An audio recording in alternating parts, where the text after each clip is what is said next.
Ikhwani, salam alaikum. J'espère que vous allez bien. Aujourd'hui, on va calculer cette limite de cos px sur 2x moins 1 quand x tend vers 1 demi. Si vous remplacez x par 1 demi, vous allez avoir cos p sur 2. Cos p sur 2, c'est 0. Si on fait la projection, ici, on va trouver 0. Ça, c'est l'axe des cosinus.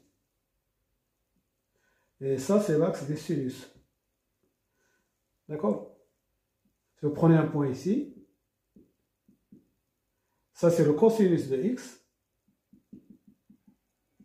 Et ça, c'est le sinus de x. Un point.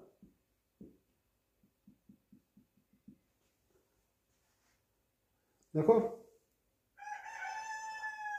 Ah, donc 0 sur 2 fois 1 demi, ça fait 1. 1 moins 1, c'est 0. Donc c'est une forme indéterminée. Alors comment on va résoudre ce problème?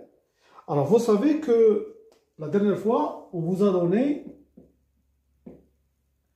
des limites qu'il faut savoir, des limites où il y a des fonctions trigonométriques.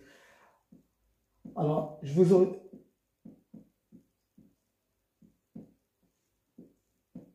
j'ai donné cette formule. Limite de sinus u sur u quand u tend vers 0, c'est égal à 1. Et la limite 1 moins cos u sur u au carré quand u tend vers 0, c'est 1 demi. Donc, si vous trouvez une forme indéterminée qui contient des fonctions trigonométriques, essayez d'utiliser ces deux clés. Donc, ici, on est intérêt, là, il faut changer le cosinus en un sinus. Alors, comment on va faire ça? Nous savons que cosinus de pi sur 2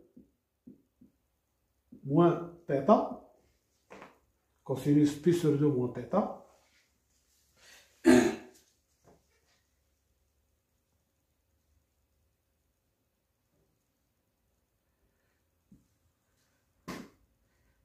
alors, par exemple, ici, c'est θ. Ici, c'est pi sur 2 moins θ. Donc, le cosinus de pi sur 2 moins θ, c'est ça.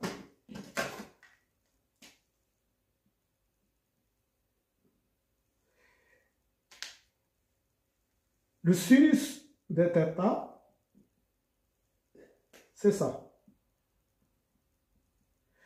Donc, vous voyez que le cosinus de pi sur 2 moins θ, c'est égal au sinus de θ. C'est égal sinus de θ. D'accord? Et le sinus de pi sur 2 moins θ, c'est ça, c'est égal au cosinus de θ. Donc, je peux changer un cosinus en sinus, soit de cette façon, soit de cette façon.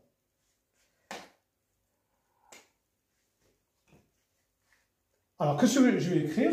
Cosinus de P égale au sinus pi sur 2 moins Px.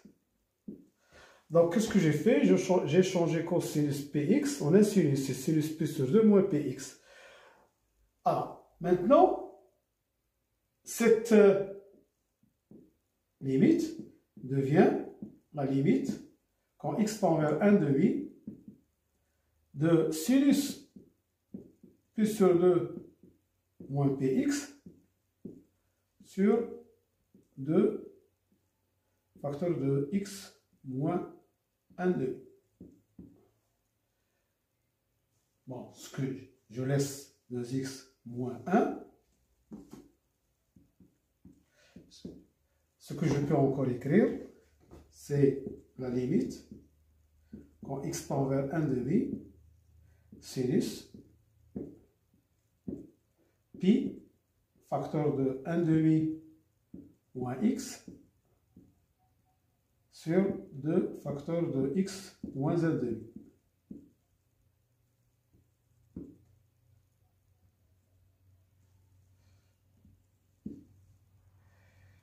Alors, quand x tend vers 1 demi, x moins 1 demi, ça tend vers 0.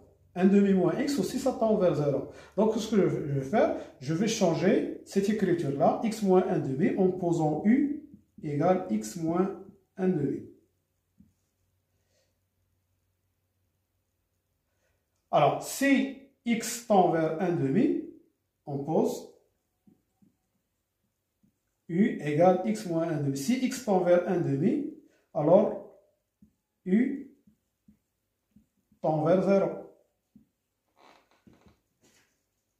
Donc ici, cette limite, je vais la remplacer par limite de sinus. Ici, 1 demi moins x, c'est moins u. Donc moins pu sur u, sur 2 fois u. Quand u tend vers 0. Je peux encore écrire a, c'est la limite, sinus. Donc, je sais que sinus moins x, c'est moins sinus x. Donc, je vais faire sortir le moins ici, sinus pu, sur 2 fois, alors 2 fois u. Ce que je peux encore écrire,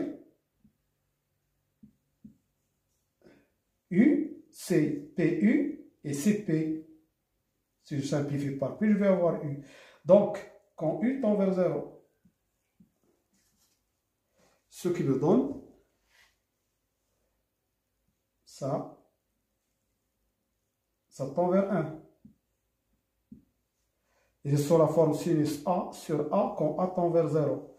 Donc, je vais avoir moins p sur 2. Voilà.